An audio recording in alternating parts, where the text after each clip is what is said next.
No, Alexina, not yet. They're not yet in. Not yet? Oh. I think just wait maybe 2 or 3 minutes, Alexina.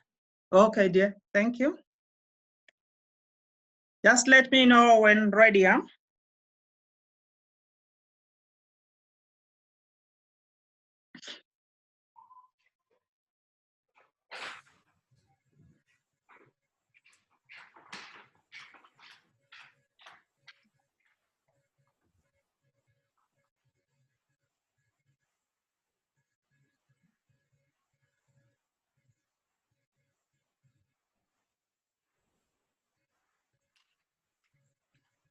Alexina, you can go. I can go now? Okay, thank you very much. Good morning and good afternoon to everyone. My name is Alexina Rusere. Once again, I would like to welcome you all to the 7th webinar organized by the Gender-Based Violence Area of Responsibility. The webinars have been going on since March and have assisted us as humanitarian practitioners working with women, girls, men, and boys, most importantly, the most vulnerable groups. Ideas, suggestions, and best practices have been and continue to be shared. Indeed, the webinars have served as a learning platform on how to prepare and respond to the people in need of our support during COVID-19. If I remember correctly, when we started the webinars in March, there were about 300,000 confirmed cases, and now the numbers have risen to nearly 3 million, if not more. This alone shows the need to continue working together and exploring different avenues of reaching to the need in a much more collaborated manner. So coordination is key. The recent press release by UNFPA remind us that about 47 million women, a very huge number, could lose access to contraceptives due to lack of access to get to the points where they are supposed to collect their pills, etc. This could lead to 7 million unintended pregnancies, quite a huge number. As we are all aware that children are no longer going to school, that means, again, exposing them to more danger, to sexual exploitation and abuse. Hence, the need for us to continue exploring means and ways of assisting and helping to reach to the children. Millions of livelihoods are lost already. Unemployment has risen to unprecedented numbers. Health systems are becoming overloaded, that some of the key issues are likely to be compromised, and many might be left behind. This brings us to the topic of our webinar today, which is Leaving No One Behind, GBV programming and coordination to address specific needs of vulnerable groups. Looking at how to include the most vulnerable, bearing in mind that the most vulnerable disadvantaged groups, including women and girls with disabilities, older persons, adolescents, ethnic minorities, must be identified and prioritized. To take us through the discussion, I have my colleagues supporting this webinar: Jessica Gorham Rega for East and Southern Africa, Leigh Ashley Rega for Asia and the Pacific, Pamela Godoy, Asia, also Rega for Asia and the Pacific, Vivian Koech, our Child and Adolescent Initiative Coordinator based in Cairo. We also have Sarah Martin, our moderator, and for the webinar, answering to some of our questions. And we shall be assisted by our key resource persons, in addition to our colleagues also, Stephanie and Shiva. Our resource persons for this webinar are Betty Achana, and you should I should apologize because I might not be able maybe to pronounce your names correctly. So our first resource person, we have Betty Achana, Executive Secretary of the National Union of Women with Disabilities in Uganda. We also have Roswitha Mudarikwa, Chairperson of the Network of African Women with Disabilities in Zimbabwe. We also have Abia Akram of the Special Talent Exchange Program in Pakistan. Manik Gunratina, Specialized Training and Disability Resource Center, the Employers Federation of Ceylon. We also have Ryan Figueroa, Founder and Executive Director, Equal Asia Foundation. We also have, in addition, two colleagues from the Help Edge, Vidya Charani, Executive Director of the Mauritius Family Planning Association, and he's also a member of Help Edge Network, as well as Roslyn Kihumba, who is with also Help Edge. Last but not least, we have Emma Peace, Consultant Women's Refugee Commission. So over to you, my dear Pam. Okay, thank you very much. I now call on Betty to start off the presentation. I will do the screen share. Betty, I'm unmuting you now.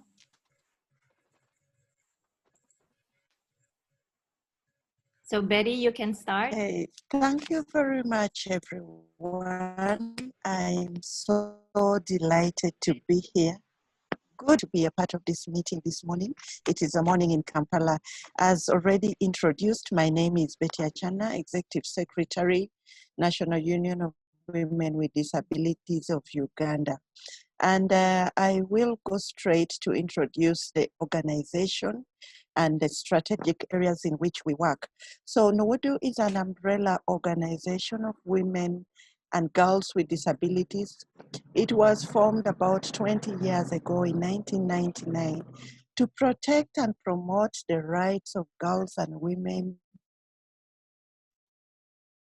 with disabilities process of this country. And our key strategic areas are gender and women empowerment.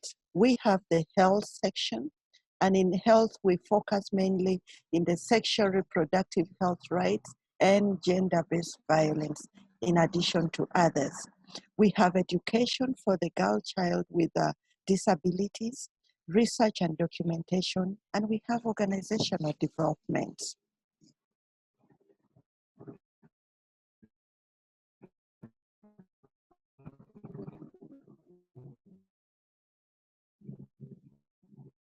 Please go on to the next slide.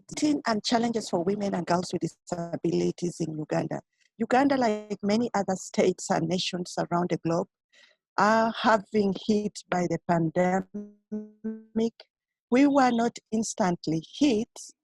We were hit 3 months after the world had experienced this. And we were hit not so heavily, but we started with a one case that was coming into the country through Entebbe Airport from Dubai. And to date, we do not have internal infections. All the cases that we have are actually imported through the border lines. But having got these cases within the country, Uganda put in place measures and preventative precautions to prevent the spread of the COVID-19. And these preventative measures had challenges, which challenges have heavily impacted on the persons with disabilities, but more so, the burden is heaviest on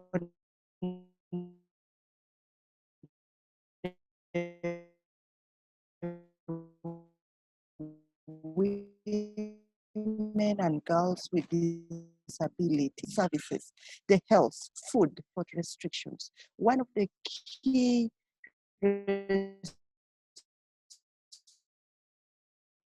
Betty, there are some gaps, I think, in the internet connection, so we can't hear you well.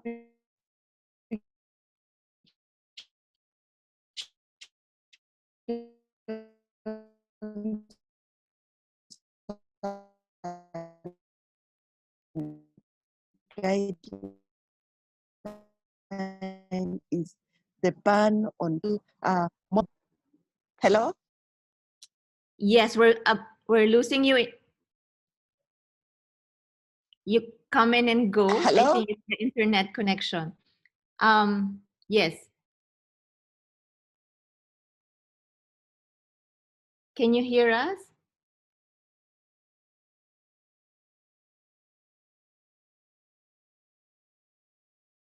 Betty?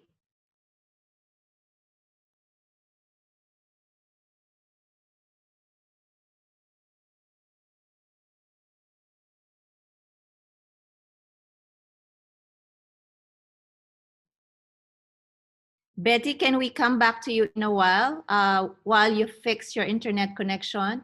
And I'll just proceed to the presentation of Rose.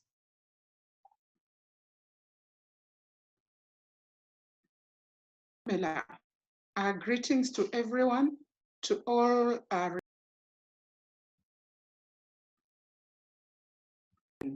GBV AOR. I'm Roswitha Alice Mdarikwa, and currently I chair the network of African women with disabilities, but I am based in Zimbabwe. And maybe you would want to know a little bit about the network of African women with disabilities.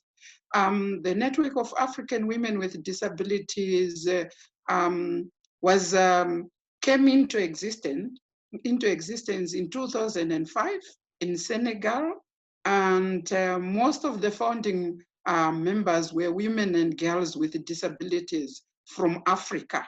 Most cultures on the African continent, promote patriarchal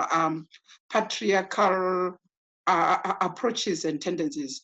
So you will notice that the idea of our coming together as women and girls with disabilities was to ensure our self-representation and also to ensure that we would amplify our voices and advocate for the inclusion of women and girls with disabilities in development. And we were looking at education, health, and also activities such as gender-based violence and many others. So you will find out that as a network, though we came into existence much later after some of our members, we have gone on a membership drive, and we've got members all over Africa. They come to us as organizations, as groups, and as individuals. And we tend to share our individualized experiences. Then we use those experiences to see. And the advocacy is done at local level, national level, regional level, and globally. And as a network, we also train our members so that we capacity build them, and then they are in a position to advocate or to negotiate, and that will be informed by research and evidence-based. But with COVID-19, most of our trainings and most of our advocacy and most of our work was in person. But with the COVID-19 came with restrictions, and it is now becoming much difficult for us to be conducting in-person meetings, in-person conferences, and in-person activities. So we are trying to say, what can we do? So as a network, together with our colleagues and partners, we are now conducting a mapping survey where we are saying, if we should go virtual, if we should do our activities, conduct our activities online, what is that should be in place so that we can reach out to women and girls with disabilities on the continent? I would have mentioned the countries where we are, but that would take most of my time. But all what we are now doing is that we are saying to our women, what is that you need for you to be able to participate actively in our activities online or virtually. So we are mapping, we are doing a mapping exercise. And then after that mapping exercise, after sharing experiences with women and girls on the continent, then we'll come up with an advocacy paper where we will be saying, now for our women to continue participating, through the available option of online training and online activities, what is that we need to do? So I think that is what I have to share with you as network, but I will be available at the end in the plenary session. Thank you. Thank you so much, Rose. Betty, is your internet connection better now? Can we have you back online?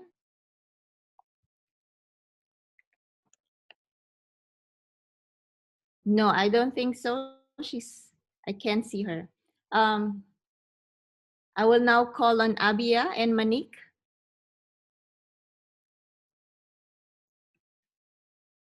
Abia and Manik.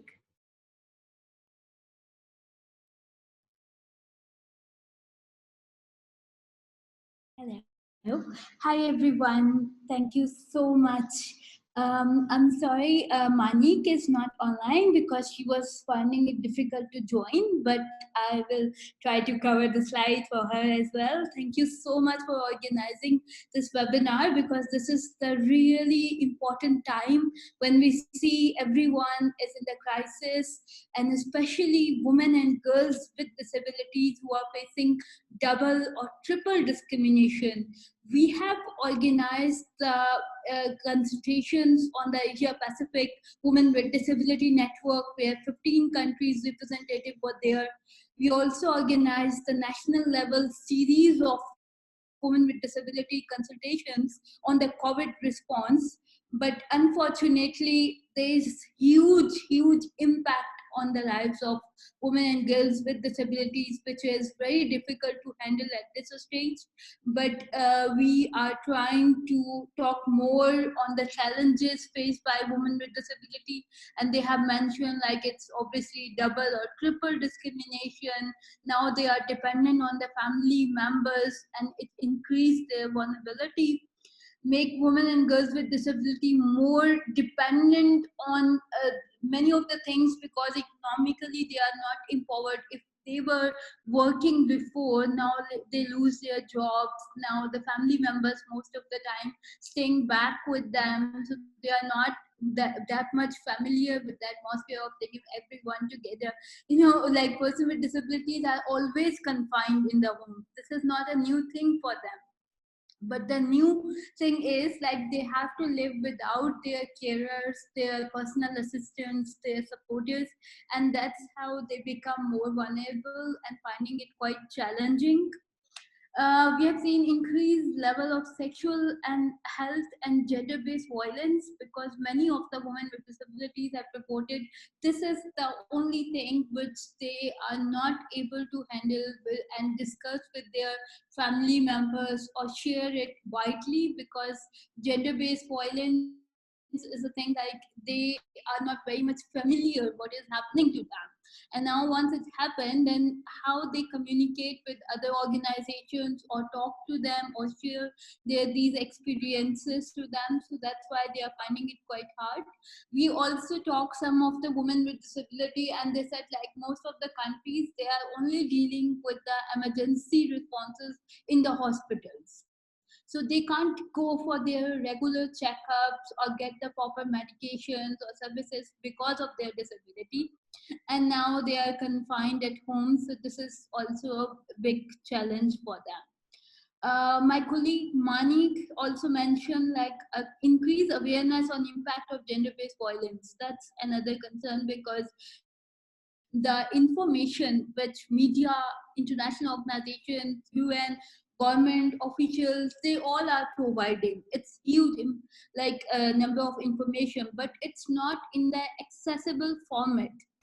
So that's why we cannot reach out to those women and girls with disabilities, especially blind women, hearing impaired women. They are not able to understand what kind of like measures they can take, especially on the gender-based violence. Secondly, capacity building and engagement of mainstream organizations, duty bearers, government officials, policy makers on reduced GBV, young girls and women with disabilities. That's also very important, and we find out like the response is much needed at this stage, and it's not possible only for the disabled people organizations, but the mainstream organization need to consider what kind of steps they can take. Can you move to the second slide? Thank you. So what we did, like we were trying with all these consultations to deliver a twin track approach. On one hand, reaching out to women and girls with disability who have some access to internet, who can understand a bit like using the mobile or internet, or so we can reach out to those so they can be as a master trainer. And on the same side, we are contacting with different mainstream organizations who already developed their online mechanisms.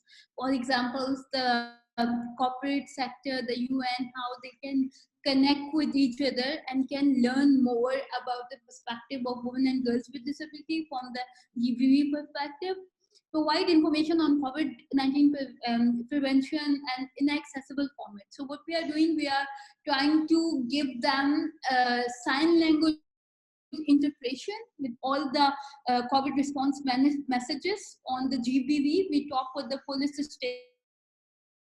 stations with different key service providers, like how we can transfer their information in an accessible format. So in the sign language, in braille, in captioning, in the video messages, so we can provide that information to the government, to the disabled persons and all. Thirdly, identifying and removing barriers to prevention measures for COVID, because they were marginalized and they were not getting the basic services like ration, food, hygiene, or dignity kits for women and girls with disability. So we try to help governments to strengthen their social protection systems. This is really important to advocate for that, because if women with disabilities are not directly considered or consulted, then we won't be able to provide the exact things which they need. Like I've been experiencing all these challenges being a woman with disability, and I was thinking like this is really important, like how we can create some umbrella network or the task force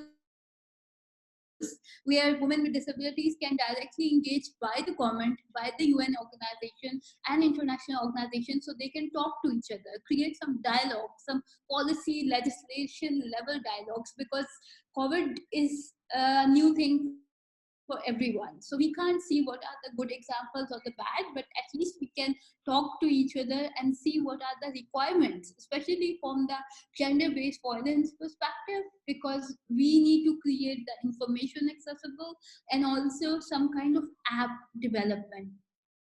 So in that app, we can provide all that information which is accessible for all the women with disability through the mobile app,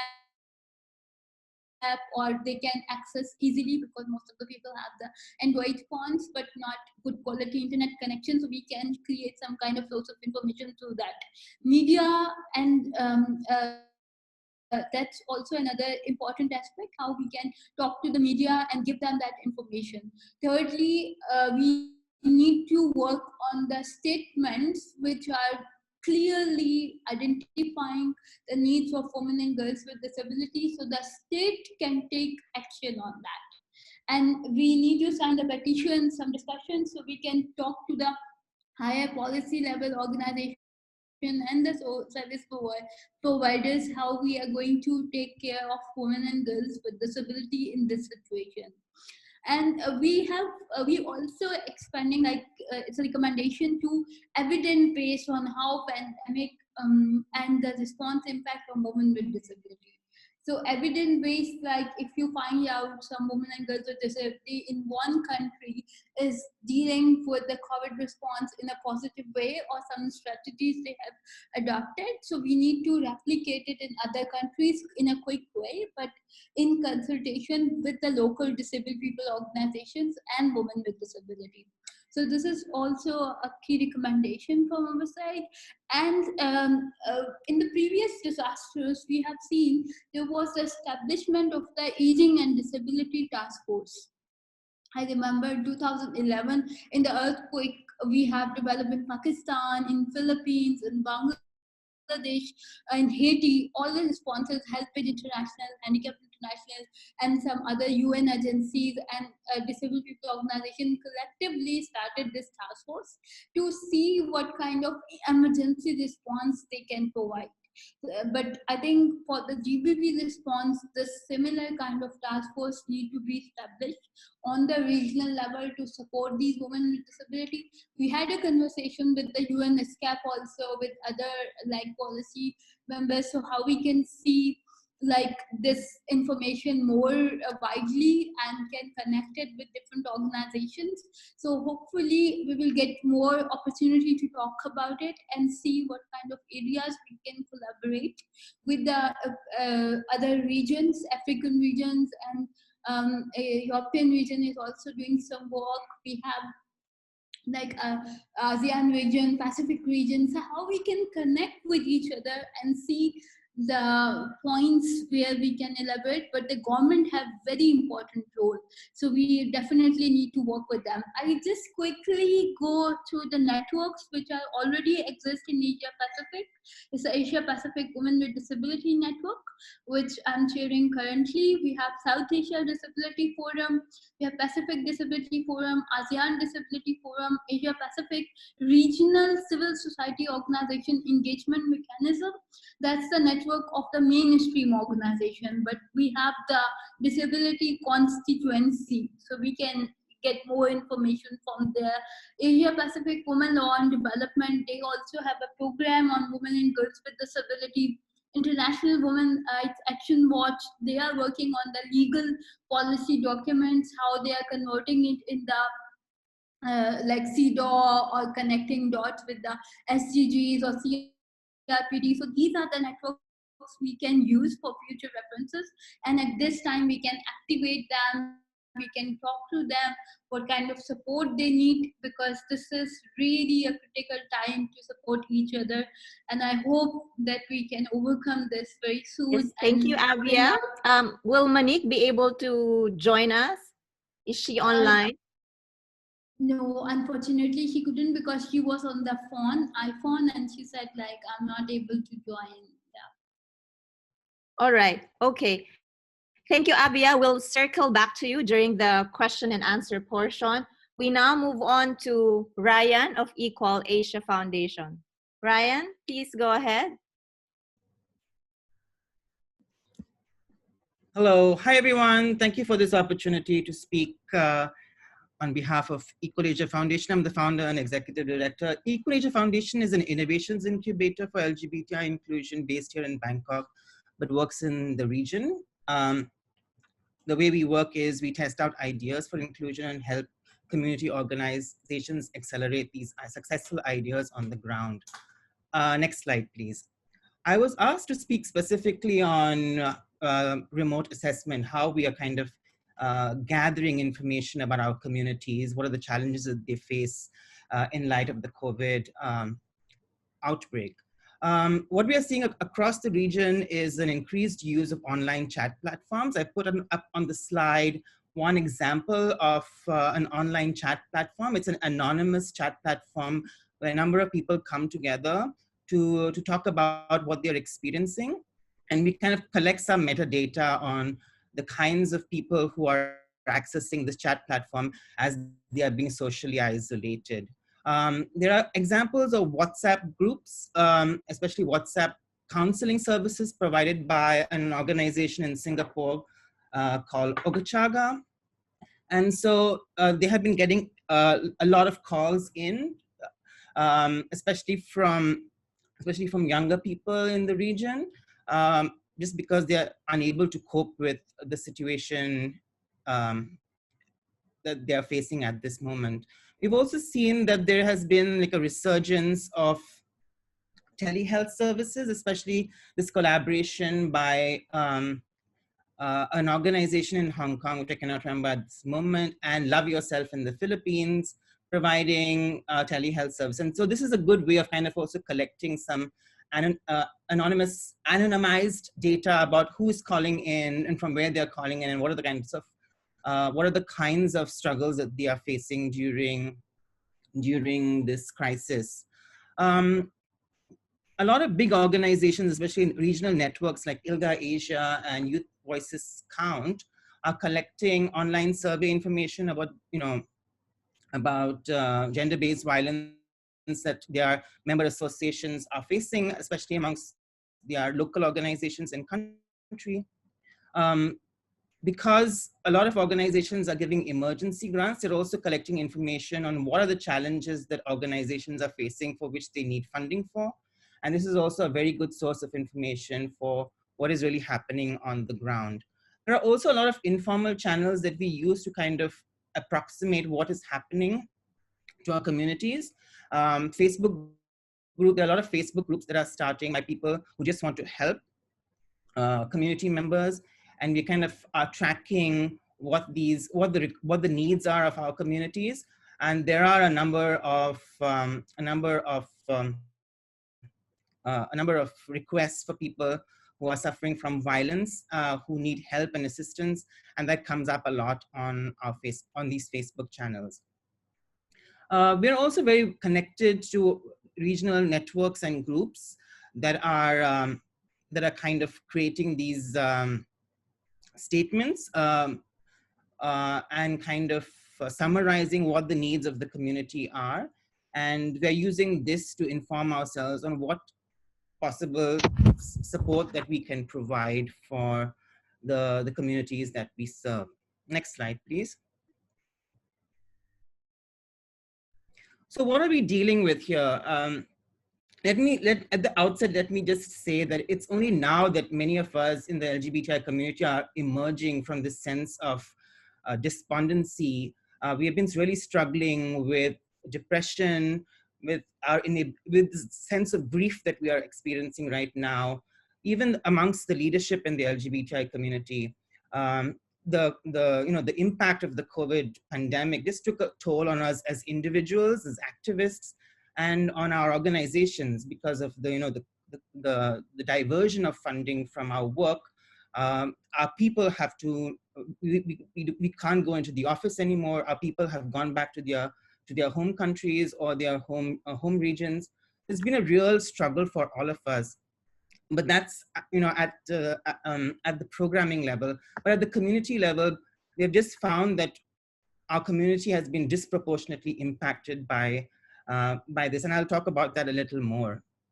It's really hard to kind of talk about our community without really talking about who these people are. Our community are young persons. They are people living with HIV. They are sex workers. They are migrants. They are refugees. They are prisoners. They're people living with disabilities, and they are older persons. And so we really need to understand the very specific needs of our community in the light of that intersectionality. We've also noticed that every other crisis or every other catastrophic event, we are the soft targets, and the government, whether it's religious organizations blame, this pandemic on LGBTI persons, or it's an opportunity for governments to clamp down on our freedoms. We're just finding that there is this amplification of discrimination against our communities across the board, all across the region. Many of our community members need specialized services, and these are not considered to be, considered to not be essential services, especially gender affirming services for our trans siblings. And so their health and well-being is really compromised. Local organizations, which are really small, they're depending on funding to kind of do the work that they do on the front lines, are struggling to respond simply because now funding has been curtailed, or their people are no longer available to work on the front lines. I think it's also really important to talk about the things that we experience as a community that perhaps not everyone experiences, especially in the vulnerable groups. That we should really be talking about transitional homelessness.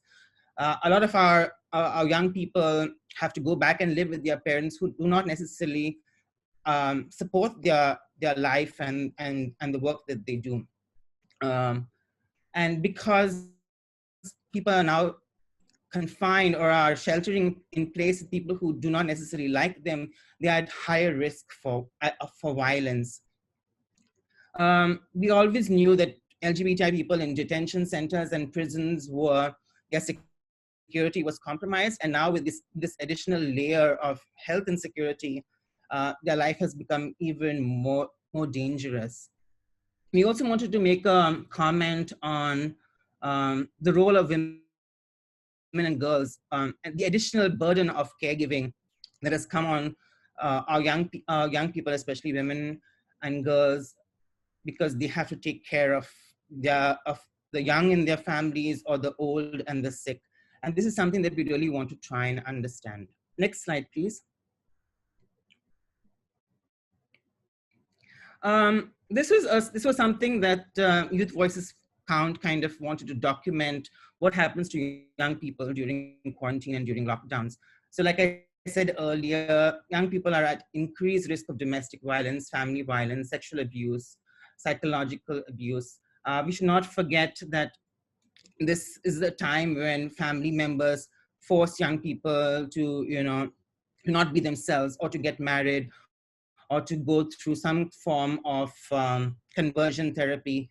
And this is something and this bullying and persistent bullying and harassment really has a long-term impact on their well-being. Many of them left home, found a job in the city, and now perhaps because they have to move back and have no stable income, are now suffering from this additional vulnerability.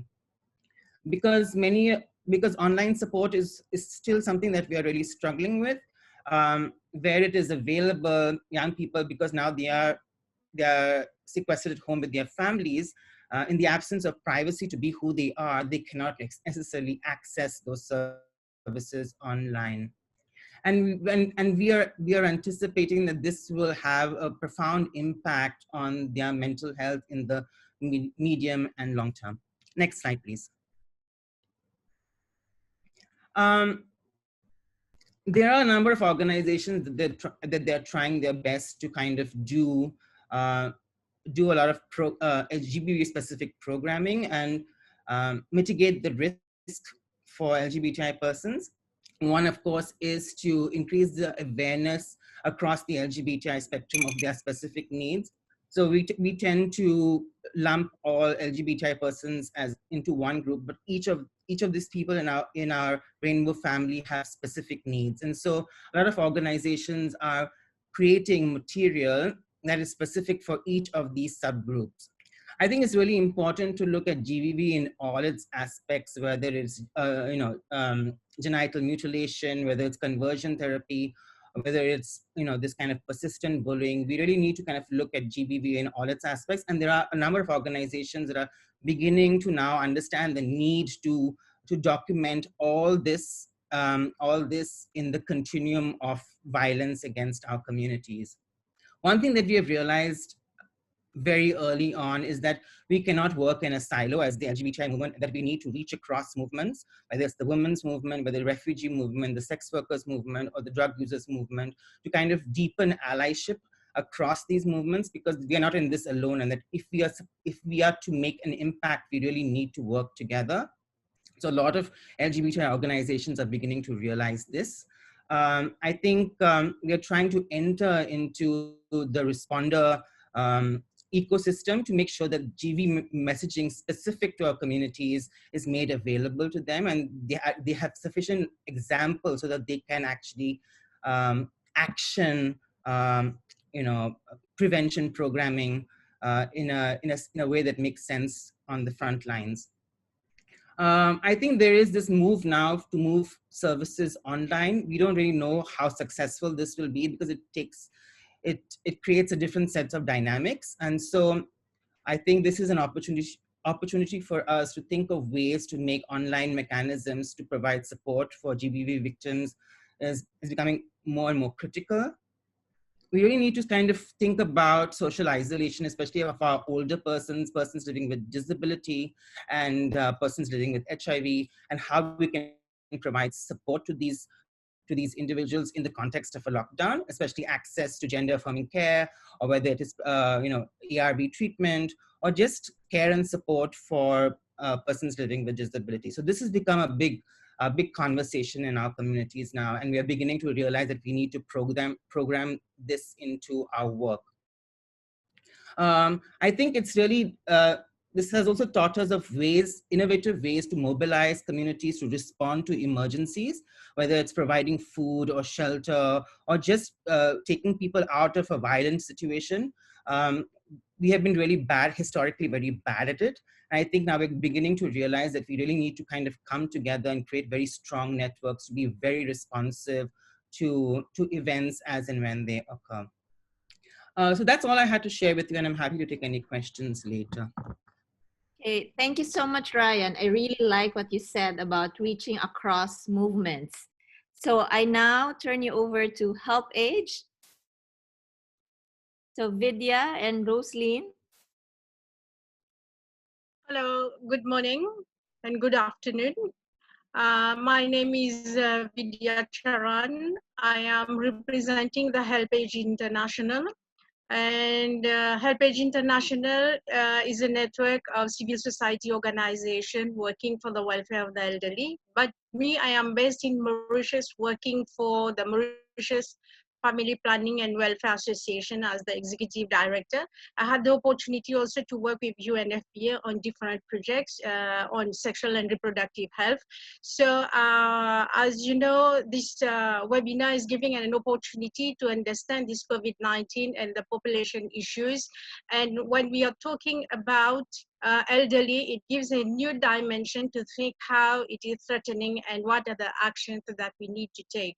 So if we go through slide 1,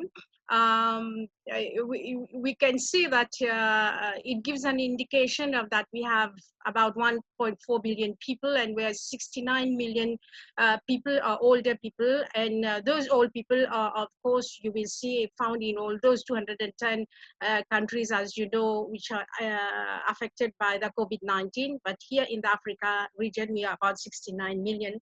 And you know, this COVID-19 has really escalated existing inequalities for women and girls.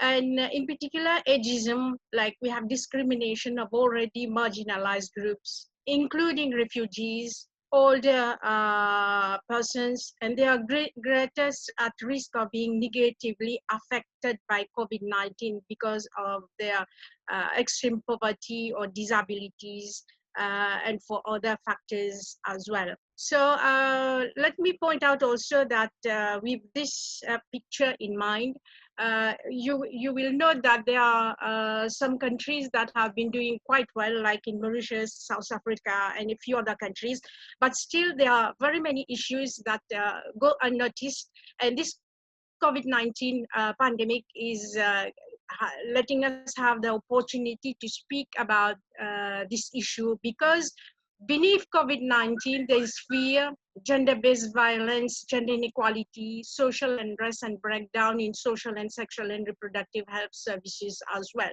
So the issue of preparedness, how to prepare to address this COVID-19 and gender-based violence, is still lacking when we see the hospital rooms, the protective equipment, the staffing, the medicines, the sanitizers, and the number of shelters. Those facilities are still lacking in the Africa region because most of the countries in the Africa region are considered to be less developed or least developed. And during this COVID-19 pandemic, we have been talking, we've reasoned about social distancing, but let me point out that social distancing is seen to be a problematic issue due to cultural and economic factors prevailing in Africa, because poor people, they live in small houses, or those who are living in slums and huts in poor conditions, they cannot keep themselves away in large rooms, etc. So keeping social distancing is a problem, because one of the means to prevent from this disease is to keep a good distance, so that the infection is not going to affect other people. So imagine also the high rate of fertility that is available, and poor people and old people looking after the children. Now, if one is affected or infected, it creates a big problem in the family and also in the community. Women and older people are victims of abuse in own household, even before the COVID-19 restrictions. As you know that the house is considered to be a safe place, and in all conditions, when women, children, or old people are living there, they are supposed to be living in very good conditions or very safe conditions. But with this lockdown issue, we see that there are very many problems happening because of consumption of alcohol or drugs abuse. People living in same housing compound, they cannot get along with the old people, and most often we see that there is abuse in terms of either it is verbal, physical, emotional, or still we can also add up economic violence which take place in those houses because of the situation prevailing. And as you know, in the Africa region, we have about 44 countries. Quite a few have strong social protections programs like universal pension coverage or health facilities given at a large scale, like doctors visiting home, etc. But in many African countries, we don't have such kind of protection programs to cover either the old people or women or children. And this creates a lot of problem in terms of access to services, so that they can live in a happy environment or in a safe environment. We have also noted from the African perspective that there is a problem of communication. You know, communication is very important in local dialects, exceptionally in remote areas where we have old people, whether it is men or women living there. And what we can see, they entirely depend on the youth, or entirely depend on the authorities to communicate to them. And when this communication does not take place in a proper manner, in a proper language, that those old people or those women living in very remote areas in dire condition, it becomes difficult for them to protect themselves and to have a healthy lifestyle. So we've seen that at times when communication takes place between the elderly and all the women talking to their household and trying to see how best they can address issues, they go unnoticed, or they are seem to be a nuisance in the family because they are disrupting their life. So they don't want to communicate, and this becomes a problem in household management, and at times create abuses and also you know difficult situation for those people to live. And we've also seen that when people are do rely on their survival, on the youngsters, on other benefits provided by the state or whatever institution. And they are hoping that the young people will collect for them, like in the case of COVID-19, if food packages or clothes or whatever healthcare benefits that are being provided, they depend on young people to collect for them. And when this occurs, at times they do not get the required resources that were meant for them, because in between the service delivery and in between the beneficiary, there have been gaps found. Also, it happens when it is for pension collection in some countries, where they all depend on the other people to go to collect their pension, to come at home and to give them. But because it is a matter of money, what happens is that money is being used by the others instead of going to the elderly for taking care of them, for their basic necessities, etc. So we have also noted that because of the big, Africa is considered to be a very big continent. In many countries, we've seen research and data collection are not held regularly and appropriately, so that we know what are the issues that need to be addressed. So it is an important point that we have to keep data collection and research ongoing, even in remote areas. What are the recommendations? Is that we need to have a resilient society economy and restructuring of the healthcare facilities to provide care and services to the poor. And we need to have this public-private civil society partnership, and public communication in local language is very necessary. In fact, after drawing the attention of the problem that might arise among children and all, intergenerational solidarity is most important. And also women and older people, especially who look after children on very many occasions, they have to remain active in the agricultural and informal sector by maintaining social distancing to overcome poverty where necessary. Policymakers have to recognize the vulnerability and discrimination risk factor to older people and women in public policies and programs, and there should be no disruption in supply chain or residential care facilities and shelters during or after lockdown, because some people are being refused because of fear of being infected with COVID-19. And all people and survivors of violence can remain active socially by sharing the experiences through community engagement, because our population matters and we need to work in a network so that we can better serve the whole world. Thank you.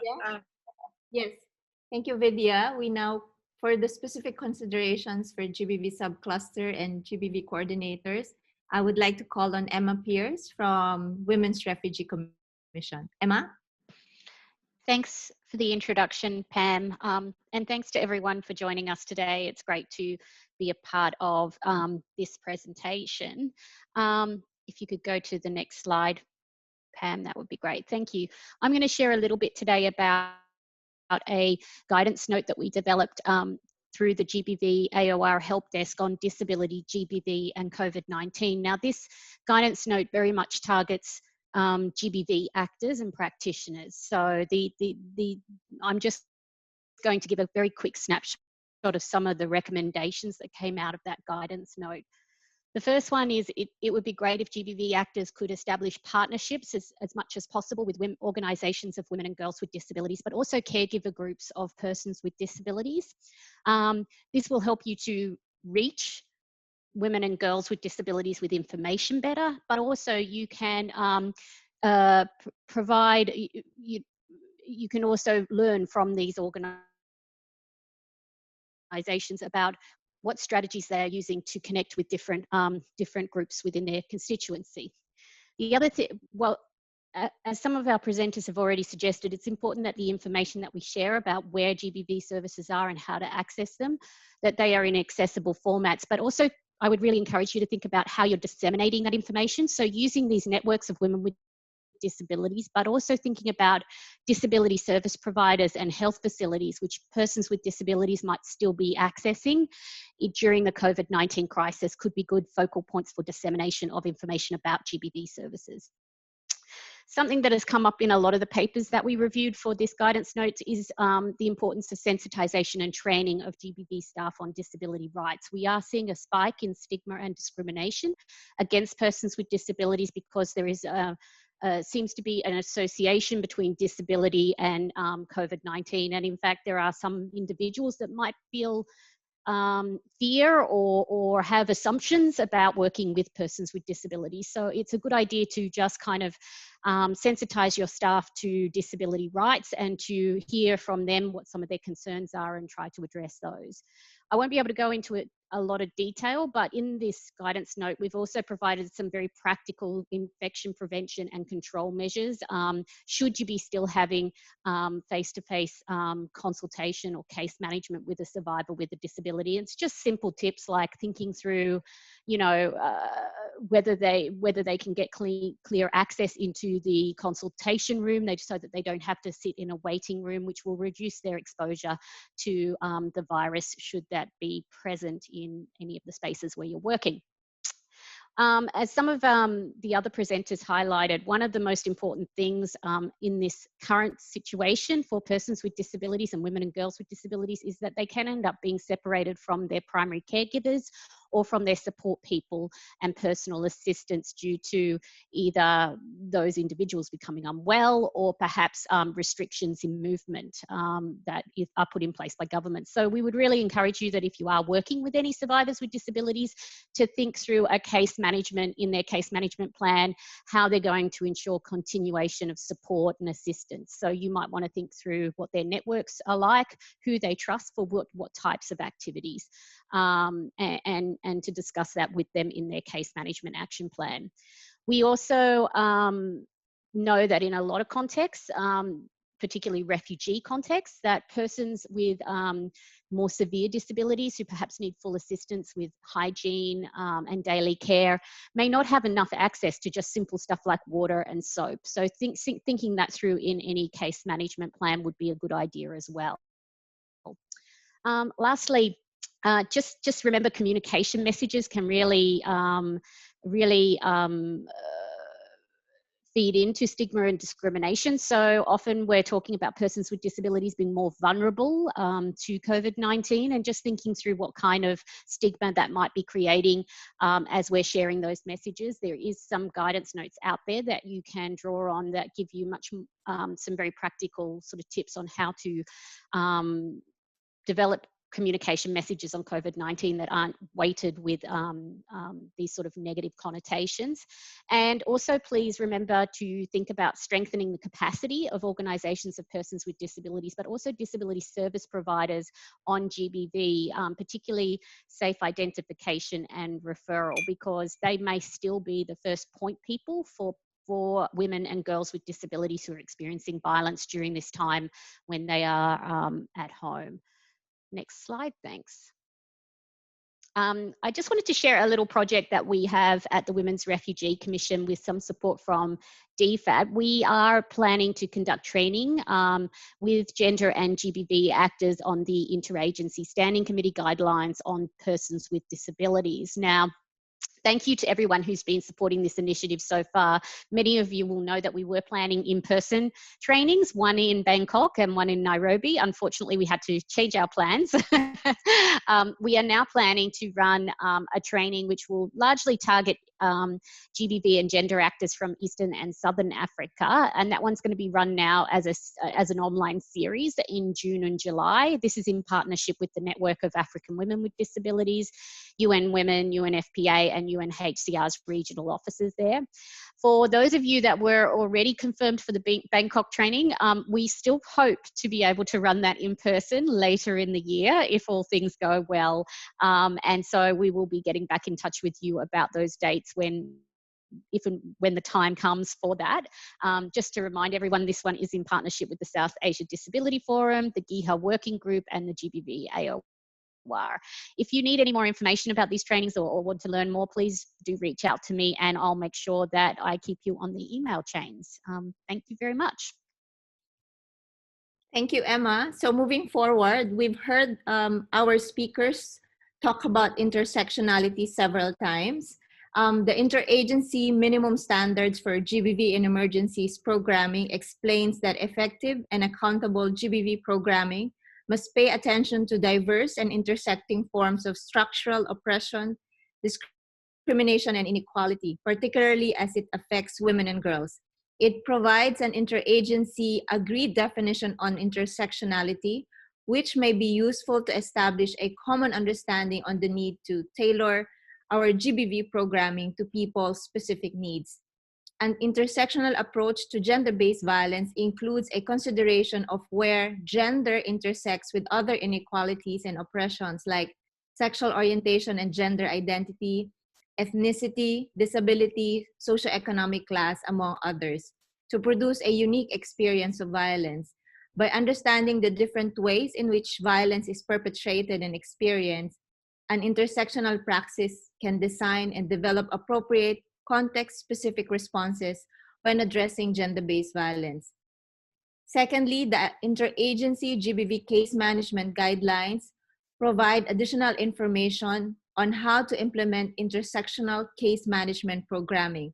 It has chapters devoted to meeting the needs of LGBTI survivors with disabilities, and male survivors of sexual violence.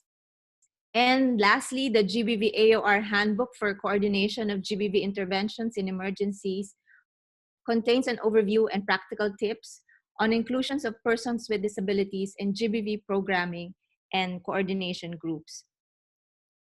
And then various agencies have also produced organizational guidance on the issues we discussed today.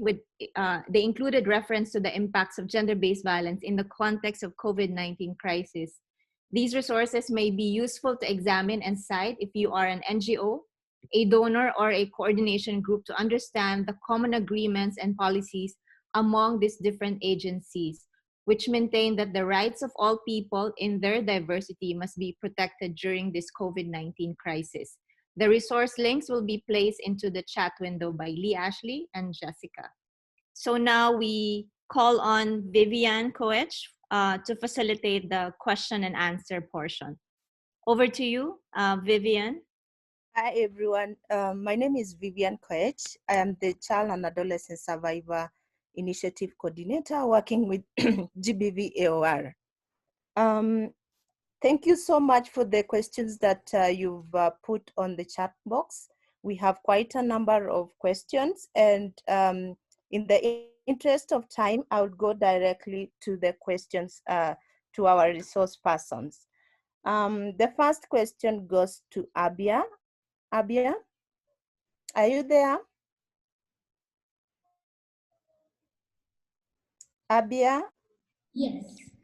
Your question is, what are some of the specific items that persons with disabilities might want to be included in the Dignity Kits? Yeah, in the Dignity Kits, we have included the sanitizers and some kind of like medicines they were requesting, especially the spinal cord injured woman. There were some ration packages for them, and also the sanitary pads and the personal hygiene things. We have included that in the Dignity Kits. Okay, thank you so much, Abia. The second question goes to Betty or Roswitha from Zimbabwe. How many countries are members of Network of African Women with Disabilities? And is Ethiopia part of this network? Rose, are you there? Hello, Vivian. Yes. Yes. Have you unmuted me? Yes. Yes, we can hear you, Rose. Okay, thank you, Vivian. Thank you very much for the question. And I think as a network of African women with disabilities, as I indicated during my presentations, we are in most countries, but let me talk of countries where we have active chapters, or where we are in about 28 countries. And those countries, we are in Southern Africa, we are in Eastern Africa, then we are also in West Africa. And you will notice that some of our chapters might not be very visible because of communication challenges. Like you will notice that in Francophone countries, sometimes it will be very difficult, especially with this upcoming training that we are talking about, because in most cases, we would work through interpreters who would interpret whatever training we will be conducting to our women and girls with disabilities. But when it comes to online, this is why we have decided to go for that mapping exercise and mapping survey, because on Africa, we have got several official languages. We have got French, we've got English, we've got Portuguese, we've got Arabic, and you know, even in some cases, when it comes to our colleagues who are deaf, sometimes it's even necessary to have Swahili sign language interpretation. Coming to Ethiopia, yes, we are in Ethiopia, and we've got a very active group in Ethiopia, even with this upcoming training that Emma was talking about, that we will be doing together with the Women Refugee Commission and other agencies of the UN. Ethiopia will be taking part in that training. They were supposed to participate in the in-person training, which was supposed to take place in Nairobi. But now, because of COVID-19, it might not be practical. So we will actually be conducting the survey, and Ethiopia will be part of that survey. And as I have indicated earlier, we will try also not only to say that, well, what is that which we will be able to do during this COVID time, but we are even, besides the current response to COVID, we are also looking into the future, where we are saying, what is that we need to do to improve communication, and also to improve other activities that we conduct, like the GBV activities, the sexual and reproductive health activities. What is that which we will need to do after COVID, or after, not necessarily after COVID-19, but even during and after the restrictions? What is that we need to do that will also ensure that women and girls with disabilities,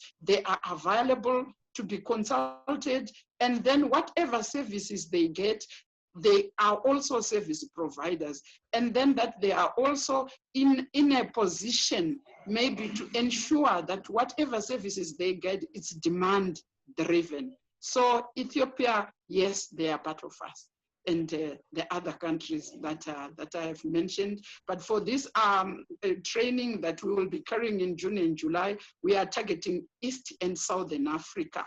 But resources permitting, we would also get to all corners of Africa and ensure that we have evidence-based advocacy, and that we are also available to be consulted, and also to take part in the planning, the implementation, the monitoring, and even evaluation of projects that we'll be conducting. Thank you.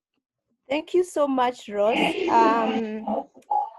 My next question goes to either Betty, Rose, or Abia. Someone is asking here, how has COVID-19 affected persons with mental disabilities?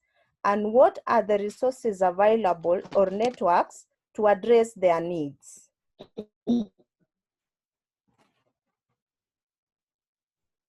Hey, am I audible? Online. Betty's online? Yes, I unmuted her.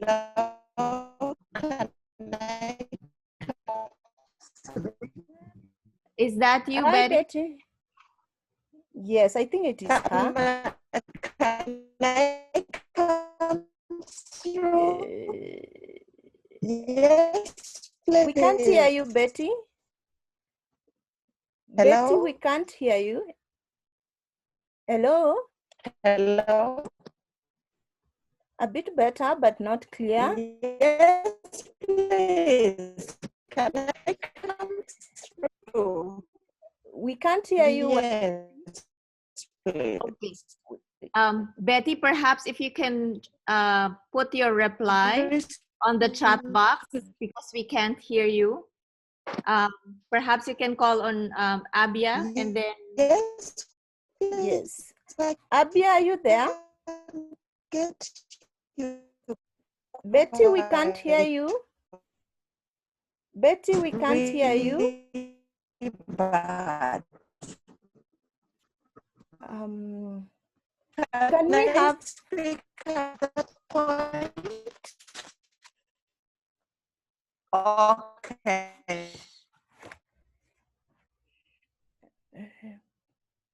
next? Can we have Abia? Are you there? Abia? Ross? Ross? Hello, Vivian. Yes, Can Ross. you hear me? Yes, I can hear Can you. you- Yes, I can hear you, Ross. Can you hear me?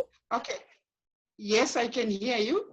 Can you come again with your question? Which one do you want me to respond to?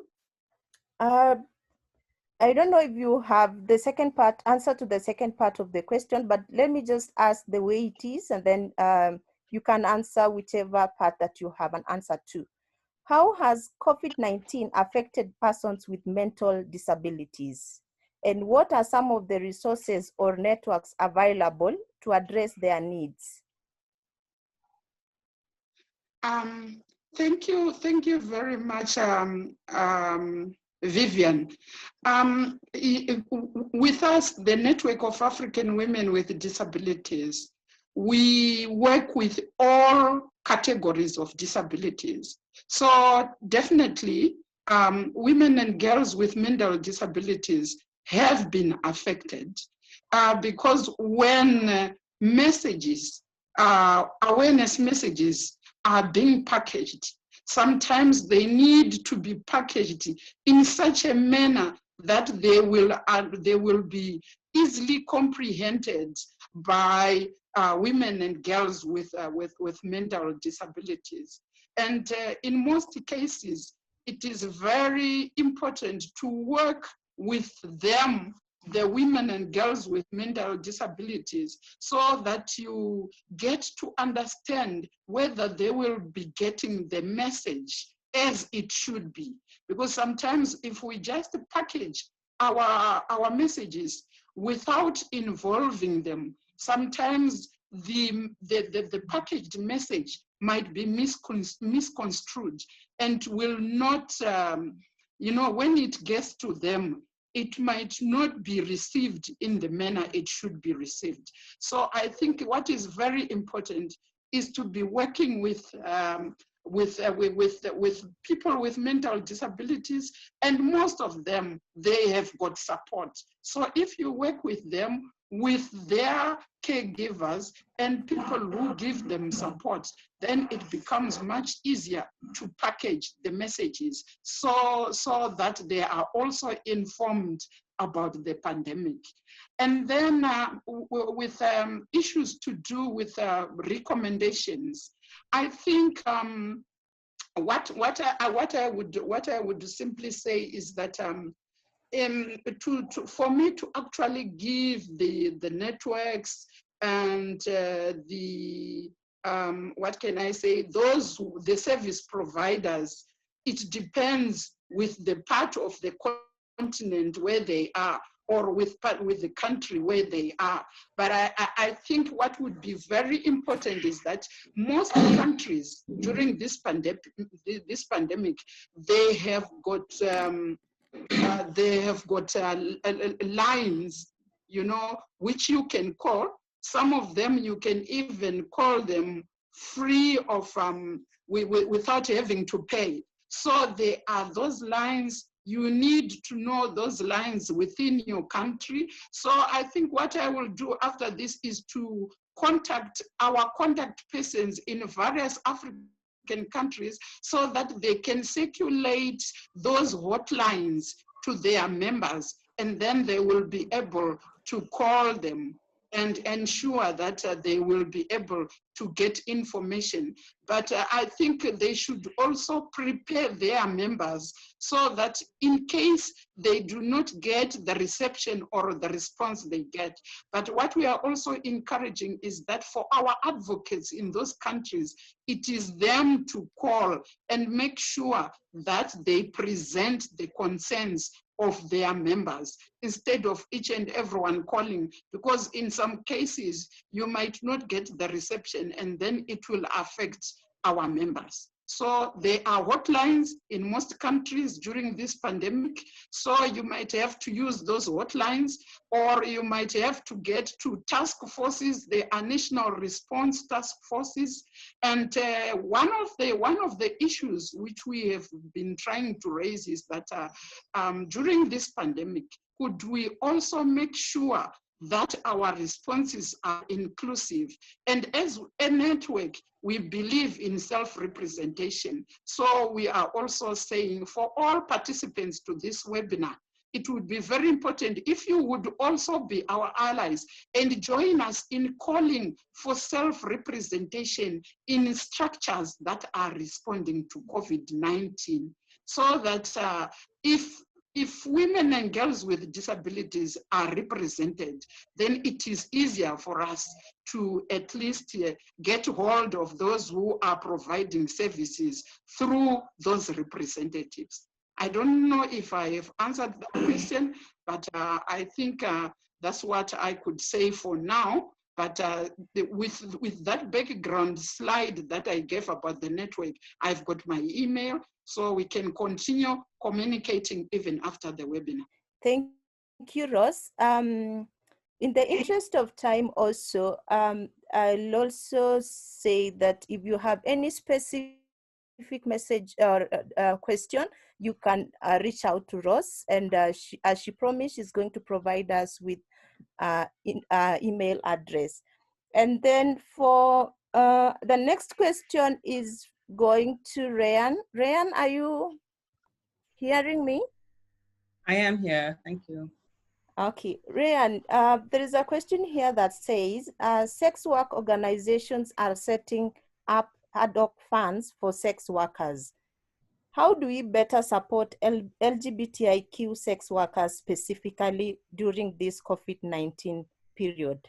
And then the next question is, how do we reach out to LGBTIQ during this COVID-19, especially those who do not have access to phones and airtime? Over to you, Ryan. Thank you for these questions. I mean, there's no one fix for all. I think the way we are responding along with our partners on the ground is to make sure that our siblings who are also sex workers have their basic needs met, because considering the lockdown, there is no employment opportunity at this moment. So there are a lot of organizations at the grassroots who are providing them food, providing them basic necessities. So it's really a day-to-day struggle for them. And so we're kind of responding to their immediate needs. I think this is also an opportunity for us to advocate for the rights of sex workers. And so we're also using this opportunity to kind of demonstrate to people how fragile the economic ecosystem is for sex workers. And so one of the things that we are trying to do is to look at ways to corporatize, to create cooperatives that kind of will be more responsive to crisis of this sort in the future.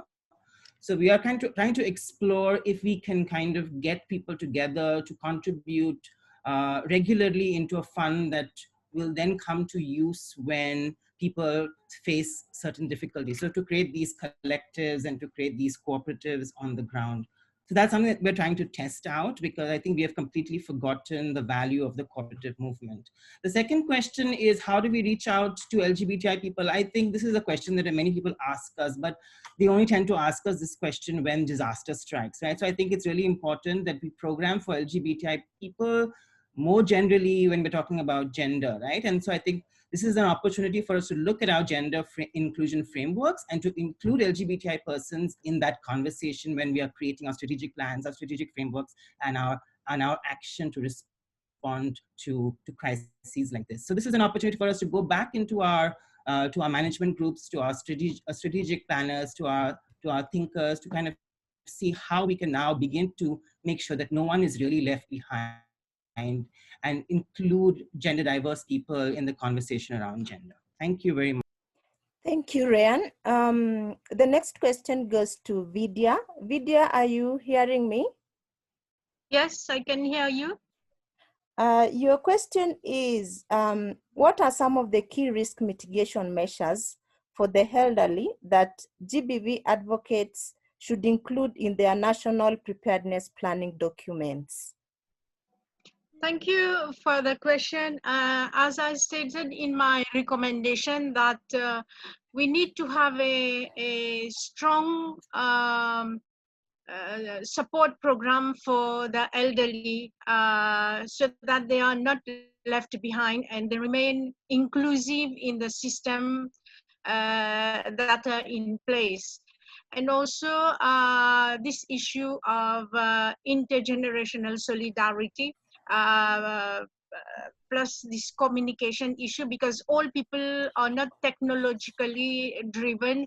They don't have the latest technology to communicate and to know issues affecting their health, etc. So there should be a communication medium put in place so that they are better informed about all the dangers that are coming towards them.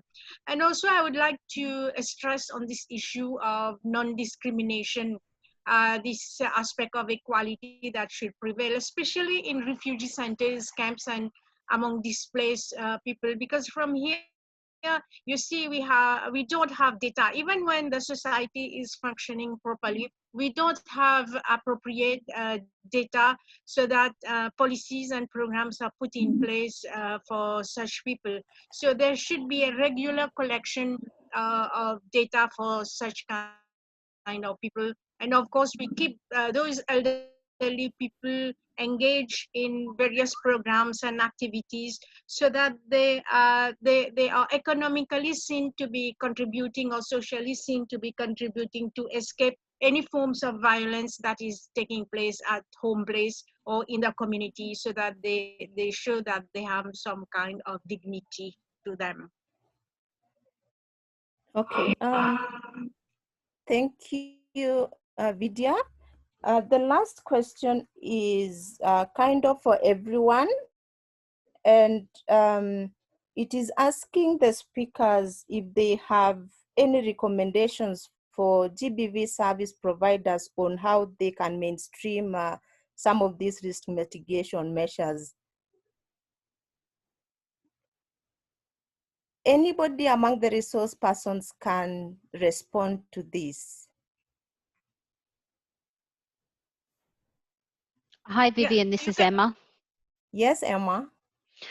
Just to direct people to perhaps to that guidance note that I was referencing before in terms of risk mitigation, a lot of the things that I was referencing very quickly in that slide about spending time with survivors or women and girls with disabilities at risk, contingency planning on support and assistance, and just ensuring that they have a network of people who are checking in on them during this time is a really important risk mitigation strategy. And you know, I would recommend that be part of sort of a case management process with women and girls that have been identified at risk or who have been coming to your women's centres, and you know, you're facing rapid changes to your programming that need to happen. So talking through the contingency planning and safety planning for those women is going to be critical. There's more information in that guidance note if you're interested. Okay, thank you so much, Emma, and thank you all resource persons for answering the questions. I'll now hand over to Jessica for closing. Thank you, Vivian, and thank you to all those amazing resource people who joined us today from many different parts of the world, which is really exciting, again, to have all of these interested people joining us and telling us more about how we can mitigate risks for all different sections of the population. This is our last webinar in our series. We said we would go to the end of April, and I'm happy that we had so many people join us throughout these past 7 weeks. Please, don't forget, we have our French version of this webinar today, which will take place, as you can see, the times designated. If you have questions about any of the materials that we have presented over the past 7 weeks, do please contact your regional advisors. I think by this point, we've all been introduced over the past weeks. You can also, I think Sarah Martin has given many times information on how you can join our help desk, or excuse me, our GBV community of practice. And then we also have our help desk, which you can find more information about the help desk on our website, or you can contact them directly if you have a specific need for information on a particular topic. So our series now will revert to a monthly webinar series, because I know everyone's very busy at this point. And so once again, thank you so much to everyone. We hope that you will contact us when you have any questions or queries. Please do take our survey at the end. We would appreciate it. It enables us to know what we can now focus those monthly webinars on. Yep, Leah Ashley has just said the poll is on the screen, so please do as quickly as possible. And thank you again, everyone. I'm going to keep talking for a little bit longer so that we can get more people voting on this poll. If you would like to receive the PowerPoint presentations, or if you would like to listen to these recordings or pass them on to any of your colleagues, you can also find those on our website, and that's gbvaor.net.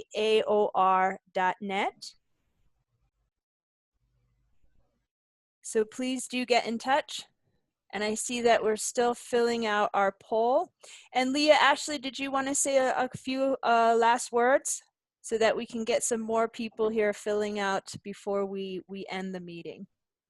Thank you, Jessica. I'll just say thank you to all of our participants. I feel like we've had such a rich discussion over these 7 webinars, and you made me feel part of a broad community, and I hope that you feel that way too. And we're really looking forward to continuing to work with everyone as we move forward. Great. We'll leave the poll up for a little longer, because I think it shows that we're still getting some participants. So please do take our poll. And again, thank you, everyone. Please stay safe and reach out to us if you need any other additional information. Thanks on behalf of the GBV area of responsibility. Thank you.